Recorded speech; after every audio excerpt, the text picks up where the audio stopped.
Hi, this is Jim Fair, and welcome to the second in our series on the communications principles of Regnum Christi. This principle is communicate with a proactive, positive, and respectful manner. Just as a reminder of where this fits, we have 10 principles altogether that everything we do communicates. The proactive, positive, respectful manner, what we're going to talk about today. Transparency, listening, family first, church communications, personal relationships, catalysts, professionalism, and respect for the distinct nature of various communications channels. We'll cover all of these in the upcoming sessions. So first of all, proactive. This particular principle number 2 really has 3 parts to it. The first being proactive, and the idea that we will address issues before the outside world and media bring them to our attention. Seek a healthy balance between satisfying the information needs of our various constituencies and being overly occupied with publicity for the sake of publicity. In the worst situation, there'd be some scandalous activity or thing that happened to us, and you'd learn about it by seeing a news report on CNN. We want to avoid that happening. In the best situation, we'd get caught doing the right thing, and that would be okay. We aren't here to publicize Regnum Christi. We're here to bring souls to Christ. And so our efforts to publicize and share good news and good things that we're involved in is only to that end. It's not for ourselves. It's to help bring others to Christ. Being proactive is a much better thing than being reactive. I'm not endorsing any particular car repair service, but I do try to get into my local repair shop every couple months, have all the fluids checked and the tires and the suspension and all those important things to keep my car on the road. Of course, I have the option of not being proactive, and then the reaction is calling the hook when the car breaks down. The second part of this principle is being positive, presenting information and facts in a clear, direct, and honest, mature manner. Present our good works in a way that's humble, giving credit to God and to others, and in particular, how we interact, relate, and support others in the church. In his first interview after being elected general director, Father Eduardo was asked, what are the 3 top priorities for the Legion of Christ in your term as general director? And he said, well, humility, humility, and humility.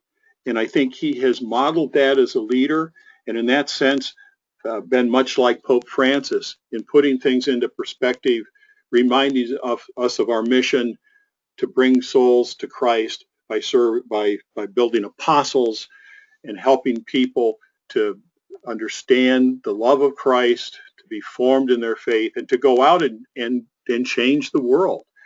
That's our mission, and one that we have to follow to be truly ourselves.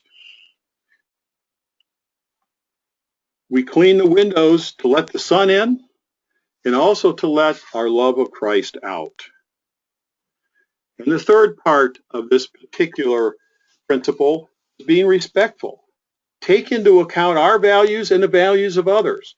We must respect information given to us in confidence and avoid blaming others for our problems, as well as criticizing those who criticize us or the church. The media coverage of the church, I think most of us would agree, is questionable. Maybe some would even say awful. It talks about crazy liberals and mean conservatives, tries to put us into boxes, much as political parties might. And there is an awful lot of conversation that, to a non-theologian like myself, it seems to be about how many angels can dance on the head of a pin. I don't know, but I do know that Christ loves me and that I want others to feel and understand that love. Now, we know the difference between respectful and disrespectful when we see it.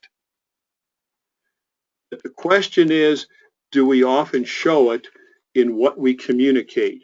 And I don't mean by communicate here simply in a publication a blog, a column, a picture, but in how we talk to other people, how we talk about the movement, how we talk about the church, how we criticize or support others in the church. So I wanted to share a recent article by Sister Teresa Althea Noble about blogging. Now, her article was specifically about bloggers and online commentators, but I think if you think about the points she makes, they apply equally to our conversations with our pastors, our friends, our family members, anyone we interact with about the faith.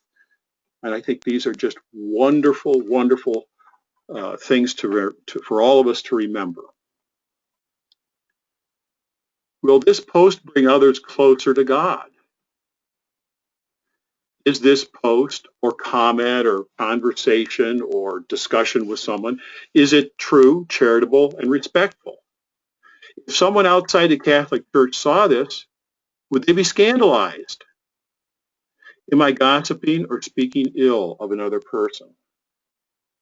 Have I put myself in the shoes of the person I'm speaking about or talking to? Have I thought about their feelings, family, and varied life experiences that move this person to behave the way they do?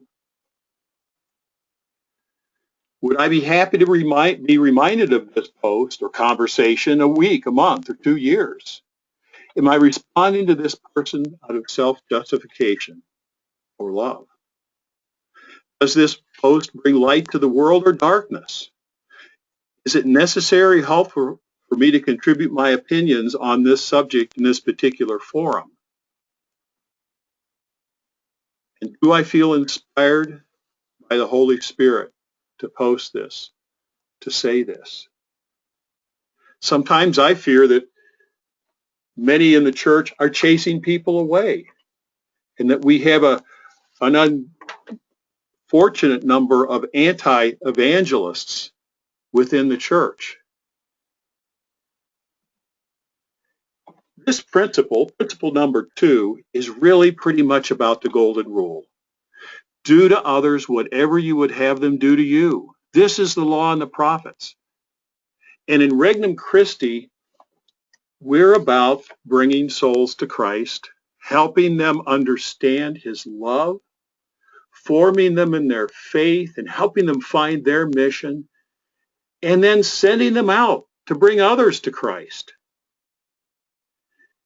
There are many debates in the church today, arguments over doctrine, pastoral practices, all kinds of things, some of them very frustrating.